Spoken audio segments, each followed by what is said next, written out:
ഒരു instant glow തരുന്ന face pack നമുക്കിന്ന് പരിചയപ്പെട്ടാലോ? കുങ്കുമപ്പൂവും ആൽമണ്ടും ചേർത്തുള്ള ഒരു ഫേസ് പാക്ക് ആണിത്. ആദ്യം തന്നെ ഒരു 4-5 പീസ് കുങ്കുമപ്പൂവിന്റെ ഇഴകളും പിന്നെ ഞാനിവിടെ എടുത്തിട്ടുള്ളത് ആൽമണ്ട് പൗഡർ ആണ് കേട്ടോ. ഒരു ചെറിയ സ്പൂൺ ആൽമണ്ട് പൗഡറും ചേർത്ത് 1/4 ഗ്ലാസ് പാലിൽ നല്ലപോലെ തിളപ്പിച്ച് വറ്റിച്ചെടുക്കണം. പിന്നെ ഈ പാലിലേക്ക് ഒരു സ്പൂൺ കടലമാവ്, ഒരു സ്പൂൺ അലോവേര ജെൽ, ഒരു വൈറ്റമിൻ ഇ ടാബ്ലറ്റ് ഇത്രയും ചേർത്ത് നല്ലപോലെ മിക്സ് ആക്കി എടുക്കണം.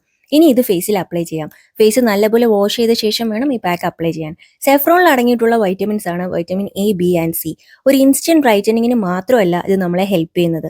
ഇതിൽ അടങ്ങിയിട്ടുള്ള ആന്റി ഓക്സിഡൻസ് ആയിട്ടുള്ള സെഫ്രനാൽ ആൻഡ് ക്രോസിൻ സ്കിന്നിനെ വ്രിങ്കിൾസിൽ നിന്നും ഫൈൻ ലൈൻസിൽ നിന്നും പ്രൊട്ടക്ട് ചെയ്യുന്നു. വൈറ്റമിൻ സി ധാരാളം അടങ്ങിയിരിക്കുന്നത് കൊണ്ട് നല്ല ഗ്ലോയി സ്കിൻ കിട്ടാനും പിഗ്മെന്റേഷൻ റെഡ്യൂസ് ചെയ്യാനും ഇത് ഹെൽപ്പ് ചെയ്യും. സെഫ്രോണിലും ആൽമണ്ടിലും ധാരാളം മിനറൽസ് അടങ്ങിയിരിക്കുന്നത് കൊണ്ട് തന്നെ ഇതൊരു നാച്ചുറൽ മോയ്സ്ചറൈസർ കൂടിയാണ്. വൈറ്റമിൻ ബി സ്കിന്നിന്റെ ടെക്സ്ചർ ഇംപ്രൂവ് ചെയ്യാൻ നമ്മളെ നന്നായിട്ട് ഹെൽപ്പ് ചെയ്യും. 15 മിനിറ്റ്സ് കഴിയുമ്പോൾ നമുക്ക് ഈ പാക്ക് റിമൂവ് ചെയ്യാം. നല്ല തണുത്ത വെള്ളത്തിൽ വേണം ഫേസ് വാഷ് ചെയ്യാൻ. ബെറ്റർ റിസൾട്ടിന് വീക്ക്ലി 3 to 4 ടൈംസ് എങ്കിലും ഈ പാക്ക് യൂസ് ചെയ്യണം കേട്ടോ. അപ്പോൾ ബൈ.